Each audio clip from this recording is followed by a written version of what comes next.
शिव महापुराण की कथा कहती है कि मंदिर में दिया लगाओ ना लगाओ, अगरबत्ती लगाओ ना लगाओ, मंदिर में जाकर धूप लगाओ ना लगाओ, पर शिव कथा कहती है कि किसी भूखे को भोजन करा देना या किसी की आंख के आंसुओं को पोंछ देना भी सत्कर्म।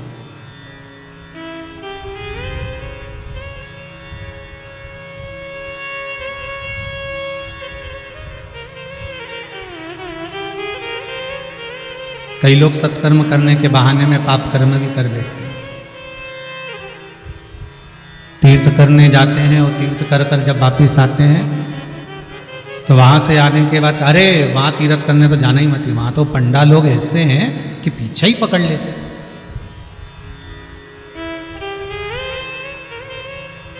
वहां मत जाना, वहां तो बहुत लोग पांव पकड़ लेते हैं, छोड़ते नहीं है, पीछा पकड़ लेते हैं, छोड़ते नहीं है।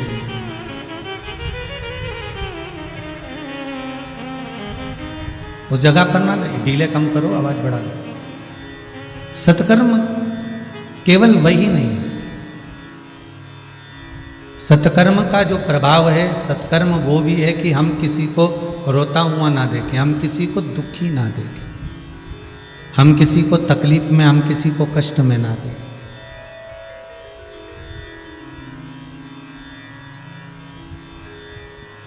मैं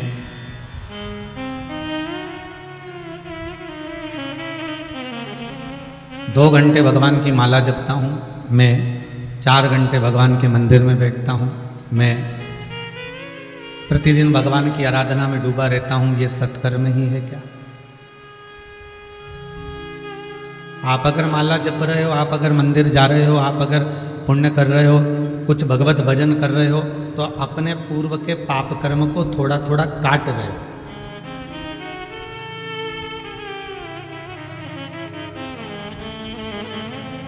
गर्ग संहिता कहती है आप जितने कदम चलकर मंदिर में पहुंचते हो, आप जितने कदम चलकर भगवत स्मरण में पहुंचते हो, आप जितने कदम चलकर भगवान की कथा तक या भगवान की भक्ति तक पहुंचते हो, उतने पाप आप जो पूर्व में कर कर आए हो, गर्ग संहिता कहती है, वो धीरे धीरे आपके चलने से, भगवत भजन की ओर बढ़ने से कटते चले जाते हैं।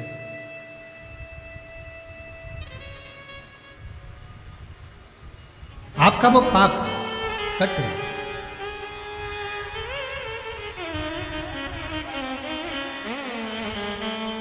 कोई बिलख रहा है, कोई बिलख रहा है, कोई कष्ट में, बहुत बहुत दुखी है, और उसके दुख का निवारण अगर आपने कर दिया तो यही सत्कर्म।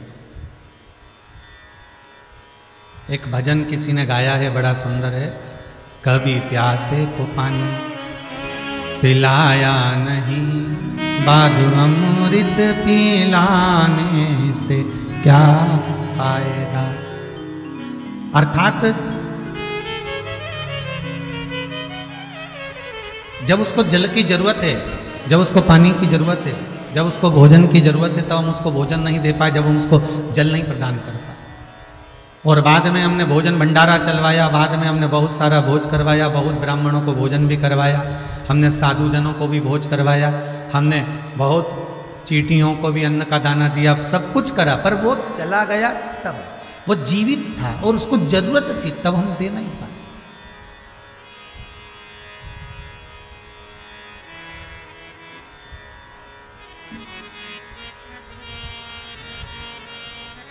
तब हम पहचान नहीं पाए और उसको हम अच्छा कुछ प्रदान कर नहीं पाए। बक्सर बिहार वाले मिश्रा जी, आप अगर कथा सुन रहे हैं तो बड़े ध्यान से सुनिएगा। ये जो व्यक्ति सत्कर्म करता है, मंदिर जा रहे हो, ये आपका कर्म, माला जप रहे हो, ये आपका कर्म, अगरबत्ती लगा रहे हो, ये आपका कर्म है।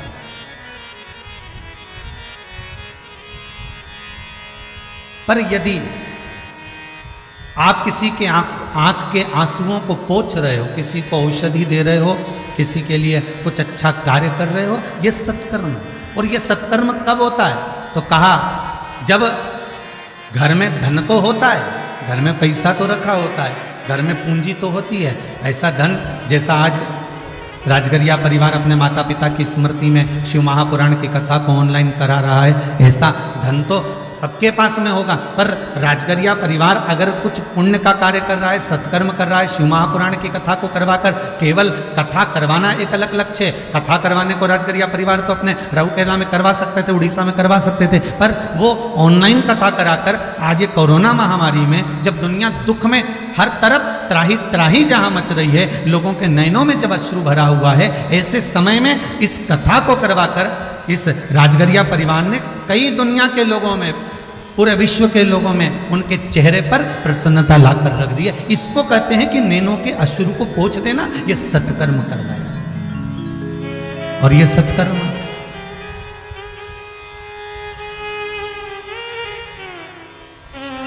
जब होता है तो हमारे पूर्वजों की कृपा, माता पिता की कृपा, घर के बुजुर्गों की कृपा और उस पूर्ण परम ब्रह्म परमात्मा की कृपा होती है, तब जाकर यह सत्कर्म हो पाता है।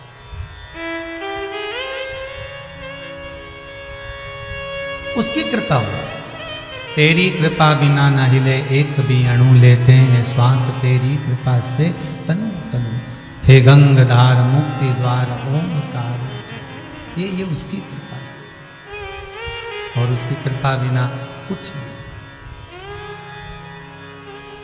शिव महापुराण की कथा करे, शंकर की कथा करी है, शंकर का अनुमोदन कराए, शिव महापुराण का स्मरण कराए। अगर एक क्षण के लिए भी हम भगवान की भक्ति में बैठ रहे हैं और जन कल्याण के लिए, जगत के हित के लिए बैठ रहे हैं, तो समझ लेना कि आप सत्कर्म की ओर अग्रणी हो। एक मेरे को खुशी की बात सबसे ज्यादा ये लगी इस कोरोना महामारी में, कि जब चारों तरफ दुख समाहित हुआ, तानपुरा की आवाज कम करो, जब चारों तरफ दुख समाहित हुआ,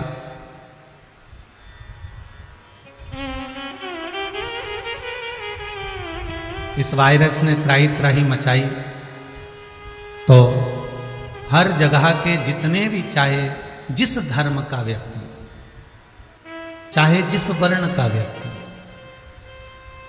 प्रत्येक धर्म वाले ने, प्रत्येक वर्ण वाले ने भगवान को पुकारा जरूर कि प्रभु अब बहुत हो गया, अब थोड़ा ये जगत के लोगों को श्वास प्रदान कर दीजिए, सांस दे दीजिए, थोड़ी सी श्वास दे दीजिए, बहुत हो गया।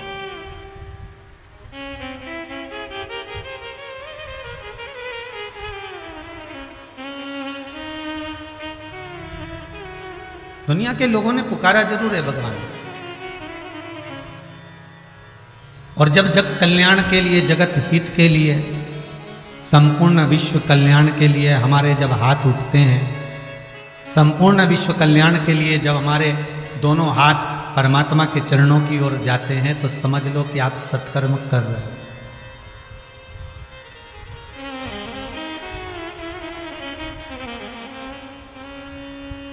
बहुत छोटी सी बात है, समझ जाएं तो अच्छा है। प्रतिदिन जब तक ये वायरस समाप्त नहीं होता, कोरोना महामारी समाप्त नहीं होती, प्रतिदिन आपके घर में जो मंदिर है, देवालय है, पूजन स्थल है, ठाकुर जी बैठ रहे हो, चाहे राम जी बैठ रहे हो, चाहे देवी जी बैठ रही हो, चाहे शंकर जी बैठ रहे हो, जो भी आपके यहाँ विराजमान है, उनके चरणों में जाकर 2 मिनट के लिए ओम अक्षर का नाद करना, या श्री शिवाय नमस्तुभ्यम बोल लेना, या भगवान शंकर से विनती करना, सर्व जगत हित के लिए, संपूर्ण विश्व कल्याण के लिए।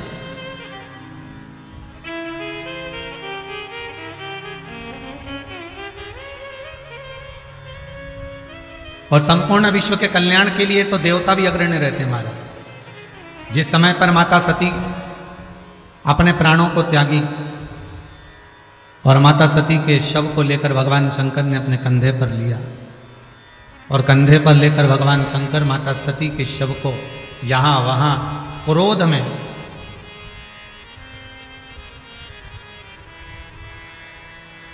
घूमने लगे। तब स्वयं भगवान विष्णु सम्मुख में आकर खड़े हो गए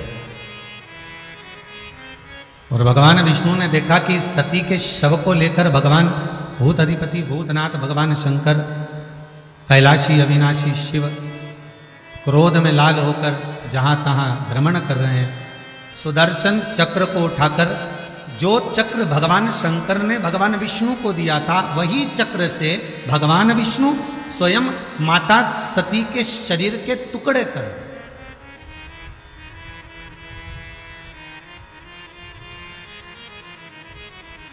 और माता सती के शरीर के टुकड़े करे, और वो टुकड़े जहां जहां पर गिरे वो शक्तिपीठ बन गए। तो भगवान ब्रह्मदेव ने, भगवान ब्रह्मा ने भगवान विष्णु से जाकर, भगवान नारायण से जाकर एक प्रश्न किया। भगवान विष्णु से पूछा, प्रभु ये बताओ कि आपने ये गलत काम नहीं किया क्या कि माता सती के टुकड़े कर दिया आपने मां जगतजती जगदम्बा माता सती के शरीर के टुकड़े करे हैं, दक्षायनी के शरीर के टुकड़े करे हैं, ये अच्छी बात नहीं है, ये श्रेष्ठता नहीं है आपकी।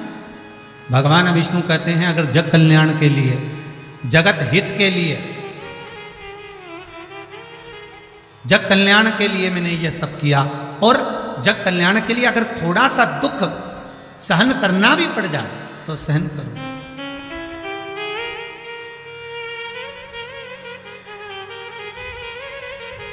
एक माँ अपने छोटे से बच्चे को जब लेकर जाती है ना, और जब वो उसको टीका लगता है, इंजेक्शन लगता है बाल्यावस्था में, छोटा सा बच्चा,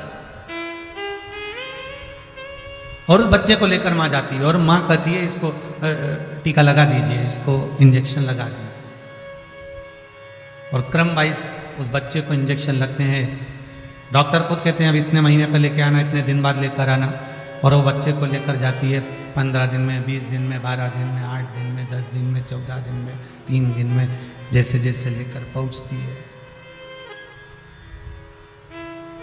मां को मालूम है, माता को यह ज्ञात है, माता के मन में यह भाव है कि ये बच्चे को कष्ट होगा, दर्द होगा, दुख होगा, हो सकता है कि इसको रात्रि में नींद भी ना आए और ये उथल पुथल करता रहे, रात्रि में हो सकता है सो भी ना पाए, बुखार भी आ जाए। माता को ये सब मालूम है और माँ ये सब जानती है, उसके बाद भी माँ उस बच्चे को इंजेक्शन लगवाती है, माँ उस बच्चे को टीका लगवाती है। क्यों? क्योंकि माँ कहती है कि मैं अपना हित ना देखूं, इस बच्चे का हित, इस बच्चे का।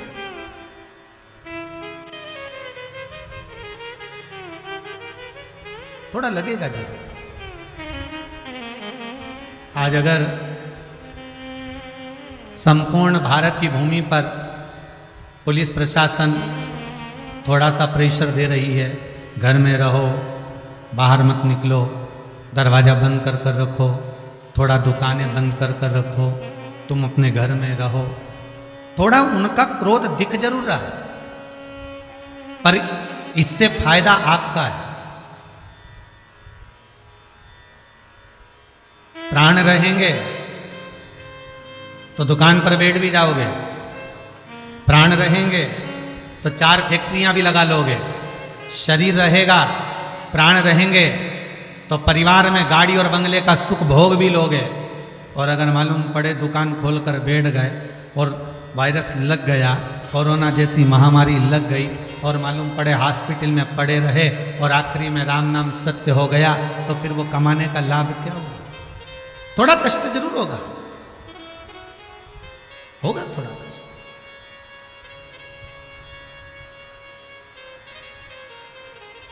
पर जग कल्याण के लिए, जगत हित के लिए अगर थोड़ा दुख भी सहन करना पड़ जाए तो चलिए। श्री सुखदेव जी महाराज जो भगवान शंकर का ही एक अंश माने जाते हैं, जिस समय पर भगवान सुखदेव जी महाराज स्वयं एक तोते का एक छोटा सा बच्चा, जिस समय पर भगवान अमर गुफा में शंकर भगवान माता पार्वती को अमर कथा श्रवण करा रहे हैं, और एक कौटर में एक तोती बैठी है, और कथा सुनाने के समय पर भगवान शंकर मां पार्वती से कहते हैं, पार्वती कथा मैं तुझे श्रवण करा रहा हूं, तो सुनने बैठी के है यहाँ पर एक बात मैं तुझसे कहना चाहूंगा कि ये त्रिशूल ले और इस त्रिशूल को लेकर चारों तरफ घूमकर आ जा। जिस कथा को मैं तुझे श्रवण कराऊं वो कथा कोई दूसरा ना सुने। पार्वती त्रिशूल लेकर जाती है, चारों तरफ घूमकर आती है, सबको भगा कर आ जाती है और पार्वती मैया कथा को सुनने के लिए बैठ जाती है। शंकर भगवान कथा कहना प्रारंभ कर देते, पार्वती कथा सुनना प्रारंभ कर देती और पार्वती मैया जब कथा सुनना प्रारंभ करती हैं, भगवान शंकर 3 बार ताली का नाद करते हैं। भगवान भूताधिपति भगवान शंकर 3 बार ताली का नाद करते हैं और ताली का नाद करते से ही तोती का प्रसव हो जाता है और तोती के गर्भ का अंडा कोटर में गिर जाता है। शिवजी पार्वती मैया को अमर कथा सुनाते रहते हैं।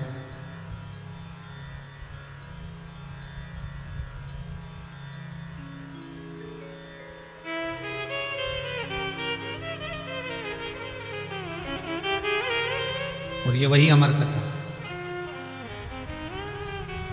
जो भगवान शंकर बड़े भाव से अपने हृदय चित्त में धारण कर कर रखे थे। पार्वती मैया श्रवण करती है, पर कुछ देर बाद माता पार्वती के नैनों में निंद्रा समाहित हो जाती है, मां सो जाती है। कल एक कथा में विराम पर एक छोटा सा भजन की लाइन गाई थी कि पाप करंता हसे ये मनवा, जाप करंता रोवे। पाप करंता हसे ये मनवा, जाप करंता रोवे।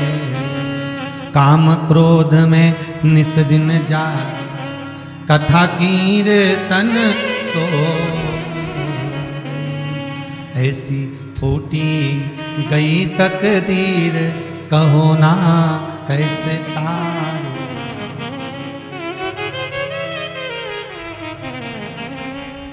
रात को 12-1 बजे तक अगर टीवी देखना है, फिल्म देखना है तो नींद नहीं आएगी। 12-1 बजे तक नाटक देखना है, फिल्म देखना है, सीरियल देखना है तो नींद नहीं आएगी। और मालूम पड़े किसी ने ले जाकर तुमको सुंदरकांड के पाठ में बिठा दिया, क्योंकि ज्यादातर जगह जगह पर सुंदरकांड का जो पाठ होता है ना वो रात को ही होता है, फ्री समय पर।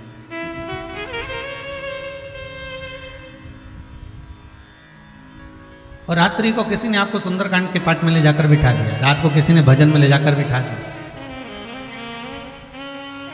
अरे वो भी जाने दो, हम तो कहेंगे वो एक व्रत आता है ना हरतालिका तीज का, जो रात्रि में होता है। महाराज वैसे तुम रात्रि को 2-2 बजे तक जागते रहोगे, नींद नहीं आएगी, पर जिस दिन तुम्हारा हरतालिका तीज का व्रत है, ऐसा होता है, यूं तुम रात दोपहर के 1-1 बजे तक भूखे रह जाओगे चल जाएगा, पर जिस दिन तुम्हारा एकादशी का व्रत है, जिस दिन तुम्हारा सोमवार का व्रत है, जिस दिन तुम्हारा मंगलवार का व्रत है, जिस दिन तुम्हारा चतुर्थी का व्रत है, जिस दिन तुम्हारा पंचमी छठ का तीज का व्रत है, उस दिन तुम्हें सुबह से बस उठते से चाय पीते से भूख लगना प्रारंभ हो जाएगी। ये है।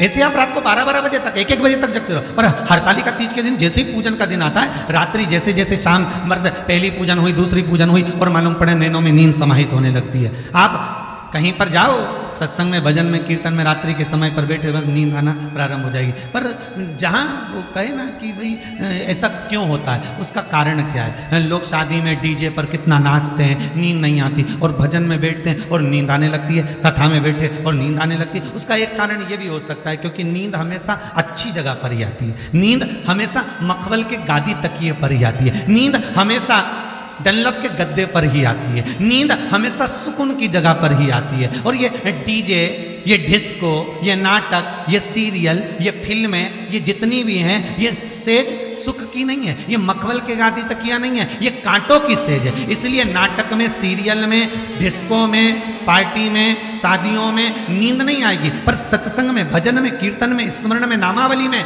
नींद आएगी, क्योंकि वो मखमल की सेज हो जाती है, वो भगवान की गोद हो जाती है। और भगवान की गोद में जब मनुष्य बैठता है तो उसको आनंद की अनुभूति हो जाती है।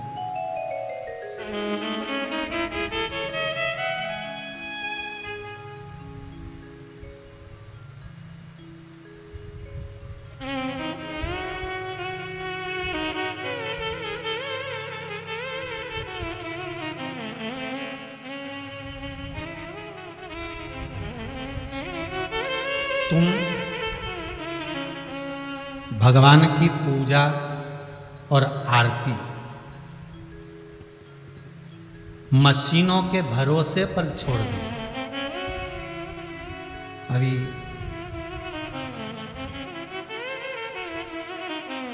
इससे पहले प्रतापगढ़ कथा थी और प्रतापगढ़ के पहले दुर्गापुर कथा थी।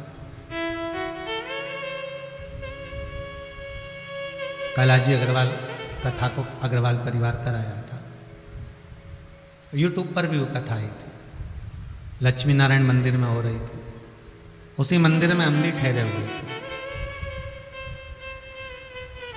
हमने देखा, केवल उसी मंदिर में नहीं, कई मंदिरों में देखा, आरती के समय पर लोग हाथ में घंटी और घड़ियाल लेना बंद कर दिए। एक मशीन आ गई, उज्जैन में मिलती है, हरिद्वार में भी मिलती है, और वो मशीन का खटका दबा दो और नगाड़ा बजना चालू हो जाता है, घंटे की नाद होना चालू हो जाती है, घंटी बजना चालू हो जाती है। विचार करिए जरा, हमने आरती और पूजन को मशीनों के बल पर छोड़ दिया, इसलिए उस परमपिता परमात्मा ने भी तुमको वेंटिलेटर के बल पर छोड़ दिया।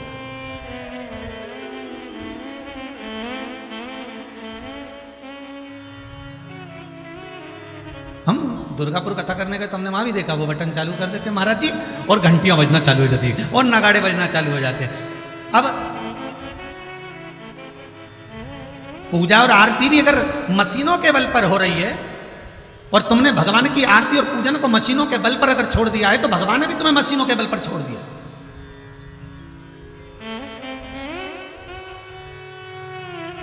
और भगवान भी कह रहा है छोड़ दो इसको वेंटिलेटर पर, मशीनों के। इसने मेरी पूजन को, मेरी आरती को, मेरे भजन को, मेरे कीर्तन को, मेरे नाम स्मरण को, मेरी भक्ति को केवल मशीन का एक ठिकाना बना रखा।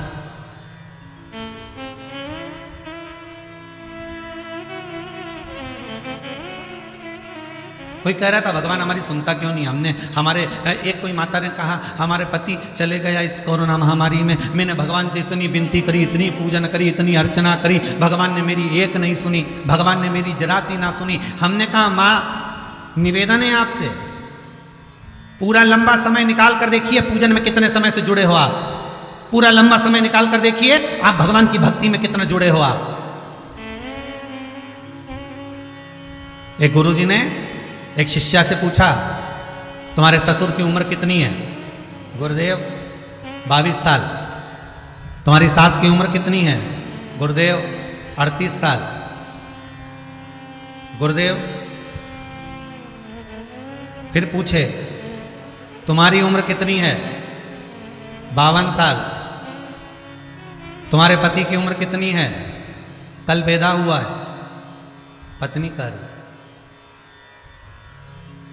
सास को गुस्सा आ गया जो सामने बैठी थी, उठकर खड़ी हो गई, महाराज ये मेरी बहू ने अपनी उम्र सही बताई, बाकी के सब झूठा बताया। ससुर 22 साल का है, मैं 38 साल की हूं, इसका पति कल पैदा हुआ तो शादी किसके साथ हुई इसकी? इसने केवल अपनी उम्र सही बताई, बाकी की सारी उम्र गलत बताई। गुरुजी हाथ जोड़कर बोले माँ आप बैठ जाओ, गुस्सा मत करो, मैंने आपकी बहू से आपकी उम्र पूछी है और वो उम्र नहीं जो तुम्हारी है, मैंने आपकी बहू से केवल वो उम्र पूछी है कि कौन कितने समय से भगवान की सेवा में लगा है। ससुर भले 80 साल का हो गया पर 22 साल से भगवान की पूजन कर रहा है। सास भले 70 साल की हो गई पर 38 साल से भगवान का भजन कर रही है। पति भले 60 साल का हो गया पर कल से भगवान की सेवा में लगा, इसलिए कल से ही पैदा हुआ। हमारी सही उम्र का अंदाजा हमें कहे कहाँ? 2 अगरबत्ती को लगा देना तुम पूजन समझते हो, अगरबत्ती को लगा देना पूजन समझते हो, भगवान के सामने दिया जला देना पूजन समझते हो, भगवान के मंदिर में जाकर 1 लोटा पानी चढ़ा देना पूजन समझते हो, भगवान के मंदिर में जाकर बेलपत्र चढ़ा देना, धतूरा चढ़ा देना पूजन समझते हो। ये पूजन नहीं है। भगवान के मंदिर में जाकर एक क्षण बैठकर उस परमात्मा से दिल की बात कह देना। भले तुम कुछ दिया लगाओ ना लगाओ, अगरबत्ती लगाओ ना लगाओ, तुम भगवान पर जल चढ़ाओ ना चढ़ाओ, बेलपत्री चढ़ाओ ना चढ़ाओ, पर मंदिर में जाकर, अर्थात मंदिर नहीं भी गए हो, अपने ही घर में रहकर अपने हृदय को साफ कर लेना, निर्मल कर लेना और किसी के प्रति भेदभाव नहीं रखना, किसी के लिए अपशब्द नहीं कहना, किसी के लिए ताना नहीं देना, किसी के लिए गाली नहीं देना, किसी के लिए आड़ा टेढ़ा ना कहना। ये पूजन से बढ़कर भी पूजन है साहब। फिर तो तुम्हारी कथा और वो शिशुपाल की कथा में क्या अंतर है? वो शिशुपाल भगवान के सामने खड़ा है और भगवान कह रहे दाऊ दादा ये मेरी बुआ का लड़का है, इसको समझा दो, ये गालियों पर गालियां दे रहा है, सहन नहीं करूंगा मैं, इसको कह दो आप ये मेरी बुआ का लड़का है। अब शिशुपाल बुआ का लड़का है, भगवान के सामने खड़ा है, भगवान के सम्मुख में खड़ा है, उसके बाद भी भगवान उसके प्राणों को हर लिए, उसकी गालियां पूर्ण होने पर। उसका कारण क्या था? जब बुआ का बेटा था तो भगवान को मारना नहीं था।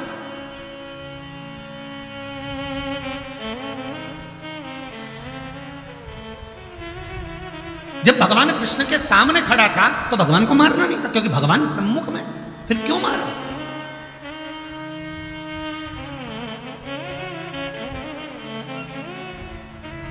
क्यों मारा? किस लिए?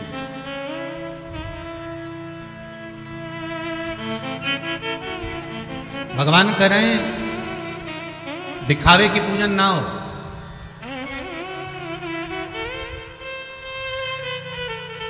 भोजन में झूठे किए हुए हाथ को पानी से धोया जा सकता है।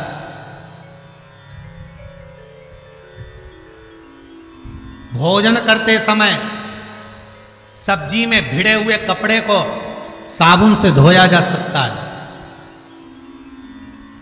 पर कमाई करते समय झूठे किए हुए हाथ को 1 रुपये को 2 रुपये बनाते समय, कमाई करते समय झूठे किए हुए हाथ को ना तो पानी से धोया जा सकता है ना साबुन से धोया जा सकता है। ये झूठे किए हुए हाथ केवल सत्संग से ही धुल सकते हैं, केवल भगवान की भक्ति। तो फिर वही वाली बात याद कर लीजिए, धन होगा तो चोरों की नजर जरूर होगी, सुंदरता होगी तो लुच्चों की नजर जरूर होगी, और अगर हृदय में शंकर की भक्ति होगी तो उस महादेव की नजर तुम पर जरूर होगी, ये पक्का है। उस नजर को आपके ऊपर रखना। तो हमें कपड़े कैसे पहने उससे मतलब नहीं रखना, हमें वस्त्र कैसे पहने उससे मतलब नहीं रखना, हमें भीतर से साफ होना, हमें अंदर से साफ, हमें भीतर से निर्मल हो।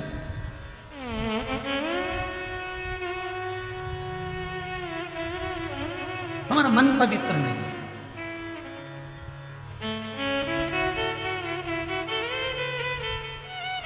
हमारा मन पवित्र।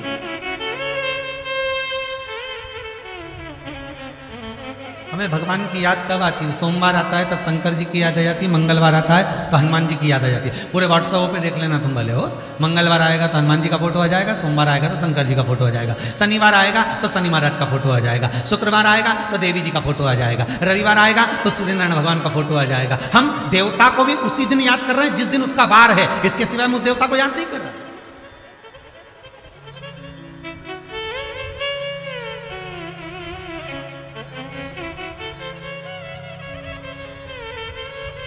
हमने देवताओं को भी वार के बारे में बांट लिया है। सोमवार है, शंकर जी को याद कर लो, आज सोमवार है मैं शंकर जी के मंदिर जाऊंगी, आज सोमवार है मैं शंकर की आराधना करूंगी, आज सोमवार है मैं शिव का स्मरण करूंगी। करो। अगर भक्ति प्रबल है, भाव निर्मल है, तो भगवान का दर्शन भी सम्मुख में। कल समीर जी के मोबाइल पर बहुत सारे लोगों ने अपने अपने फोटो डाले, उसमें कुछ फोटो लोगों ने डाले कि गुरुदेव से कहना 60% कोरोना था, पूरा शरीर बेकार हो चुका था, केवल मोबाइल पर शिव महापुराण की कथा को सुन सुनकर